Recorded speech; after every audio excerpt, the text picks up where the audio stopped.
m'appelle Alison Levine, j'ai 34 ans et je suis 2 fois paralympienne en route vers Paris 2024. Salut, je m'appelle Julian, je suis athlète de boccia depuis 10 ans, 2 fois paralympienne comme Alison et en route pour le Paris 2024. C'est un sport de précision. Si vous avez déjà vu la pétanque où on joue autour d'une cible, puis l'objectif c'est de se rapprocher le plus. Et puis celui qui est le plus proche du cochonnet à la fin de la manche remporte la manche, puis c'est 4 manches. J'ai commencé le boccia, j'ai lancé ma première balle en décembre 2012 et j'ai commencé de jouer en janvier 2013. Alors ça fait 11 ans. Pour moi, c'était une introduction par Marco Di Spaltro qui est venu à un tournoi de rugby. Parce que moi, je viens de rugby en fauteuil roulant. Avant ça, j'ai venu de basket en fauteuil. J'ai fait beaucoup de différents sports adaptés. J'ai lancé quelques balles, puis tout de suite, Marco a envoyé des courriels aux entraîneurs d'équipe Québec, équipe Canada, dire attention à Alison, ça va être un bon athlète. Je pense 3 mois plus tard, on était championnat canadien en double. Puis 6 mois plus tard, j'étais sur l'équipe nationale.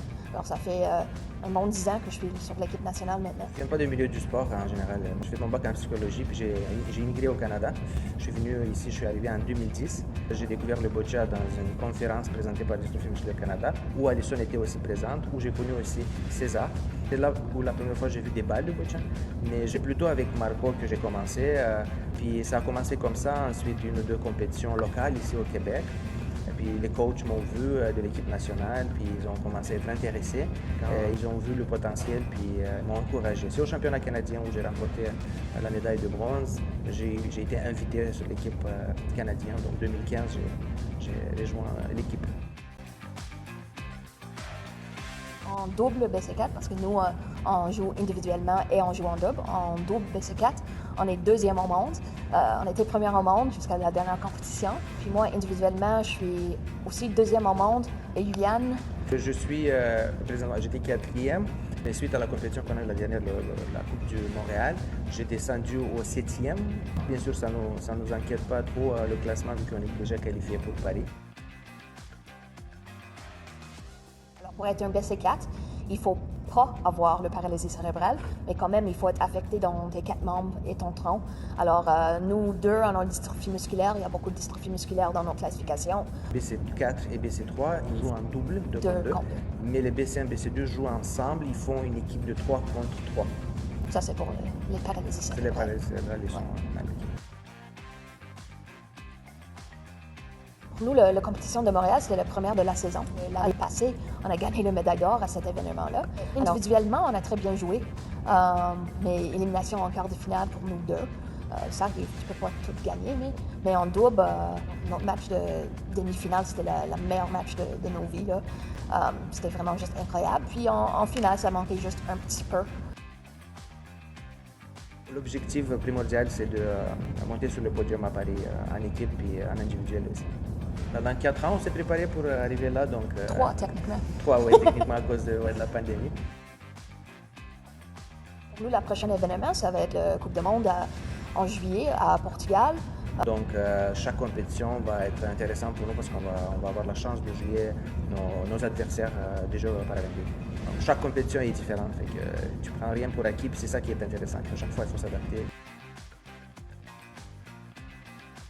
90% de boccia, ça se joue entre les 2 oreilles. Parce que quand tu es rendu au niveau élite, presque tout le monde sont capables de faire les shots. Quand est-ce que tu as besoin de chercher quelque chose, quand ça va pas bien, quand il y a de l'adversité, qu'est-ce que toi tu peux faire pour sortir sur le top de le jeu? Quand tu es sur le terrain, tu as peut-être 30 secondes pour analyser, décider et exécuter dans vraiment pas de temps du tout. Parce que là, tu peux avoir ton plan de match, tu peux avoir toute l'information sur ton adversaire, mais plus souvent que non, ils vont faire un coup, puis il faut que tu réévalues tout en quelques secondes. C'est vraiment un bel sport, c'est joli. C'est un jeu un petit peu comme aux échecs aussi. Tu planifies ta stratégie d'avance, tu connais les faiblesses, les forces de ton adversaire. Ça ne se joue pas juste sur l'exécution. L'exécution est très importante, mais la stratégie aussi est très importante parce que tu dois savoir t'adapter. Donc, ça te met à l'épreuve pendant toutes les 4 manches. C'est pas fini tant que c'est pas fini. Pour moi, je suis inspirée par par mon pays. Chaque fois que je mets mon chandail de Canada, c'est pas quelque chose que je mets légèrement. Ça beaucoup, j'ai un gros sentiment de responsabilité de représenter des filles, des femmes, des Canadiens, mon pays, des personnes avec des handicaps. Tout ça, c'est comme ça vient ensemble.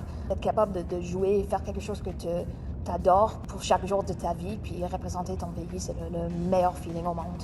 Moi, si je me compare avec d'autres catégories, on va dire que je suis, entre guillemets, le moins handicapé. Dans le sens que quand je vois les BC3, les BC1, les BC2, surtout les BC1 aussi, quel effort ils font pour contrôler, on va dire, chaque lancer, leur mouvement. C'est incroyable comment ils le font. C'est vrai. Je les admire beaucoup, leur courage puis leur détermination. Aussi, là, c'est toute mon admiration pour les personnes qui nous accompagnent, qui en compétition, surtout les BC3, qui ont des accompagnateurs qui donnent leur temps donnent quasiment une partie de leur vie. Toute mon admiration pour ces gens-là. Le sport prend beaucoup de place dans notre vie, le boccia en général. Moi, je m'entraîne 4 fois par semaine. Avant le boccia, on va dire c'est ma vie. J'ai 2 enfants, puis je suis pas mal aussi dédié à l'éducation de mes filles. Ils ont 9 et 7 ans. À l'occasion, faire un petit peu du mentorat auprès des athlètes, des jeunes athlètes, j'aime ça. On est quand même sollicité de plus en plus, étant des athlètes de haut niveau. Les gens sont intéressés de nos résultats et de nous pour qu'on leur parle beaucoup de ce qu'on fait, surtout une année comme ça pré-paralympique. Moi, le boccia, c'est pas mal ma vie. Mon dystrophie, ça vient avec beaucoup de fatigue. Alors, c'est moi qui ai pris la décision de s'entraîner autant que j'entraîne. Alors, quand je suis pas sur le terrain de boccia, normalement, je suis... la plupart du temps, je suis dans mon lazy boy avec mon chien, prendre des siestes, c'est mon place favorite au monde. En parallèle, j'ai une chaîne YouTube pour faire le boccia accessible partout au monde. D'ailleurs, c'est Boccia Zone sur YouTube, ma chaîne. Je vous encourage à aller chercher voir c'est quoi ce sport-là parce que c'est vraiment intéressant et tellement complexe. J'adore les réseaux sociaux aussi. J'ai quelques vidéos sur Instagram, des Reels qui ont plus que 5 millions de vues. Moi, je fais des choses pas reliées au boccia, je fais des choses plus reliées à des choses drôles qui arrivent quand tu as un handicap, ou juste montrer un peu la vie, comment ça marche ou ça marche pas à Montréal avec un handicap. Pour moi, le sport a complètement changé ma vie. J'ai commencé à avoir la misère à marcher à environ 12 ans. C'était le sport qui m'a sauvée. Je commençais en équitation. Après ça, quand j'étais plus capable, j'étais allée au basket en fauteuil roulant. Quand j'étais plus capable, j'étais allée au rugby en fauteuil roulant. Après ça, j'étais allée au boccia. Pour moi, le sport, c'est mon source de confort. C'est le temps où je peux être moi, complètement uniquement moi. Je peux oublier que j'ai un handicap. Je peux participer, je peux amuser. Le sport, ça peut vraiment changer quelqu'un. Je pense aujourd'hui, on a autant de sports dans le monde que de loisirs ou pour faire de la performance. Là, tu peux trouver. Il faut juste aller chercher. Il faut savoir où chercher. Mais je t'assure que tu vas trouver ce que tu aimes et que tu vas exceller dans ce que tu vas choisir de faire. Ça va te prendre du temps, ça prend de la patience, ça prend beaucoup de patience, surtout quand tu veux atteindre des gros objectifs. Joyeux anniversaire, Parasport Québec! Joyeux anniversaire. 40 ans, moi aussi j'ai 40 ans. Je pense que tout commence maintenant, à 40 ans. Moi je dis joyeux anniversaire à Parasport Québec. Merci de donner les opportunités pour les personnes handicapées d'avoir une vie active puis jouer au sport.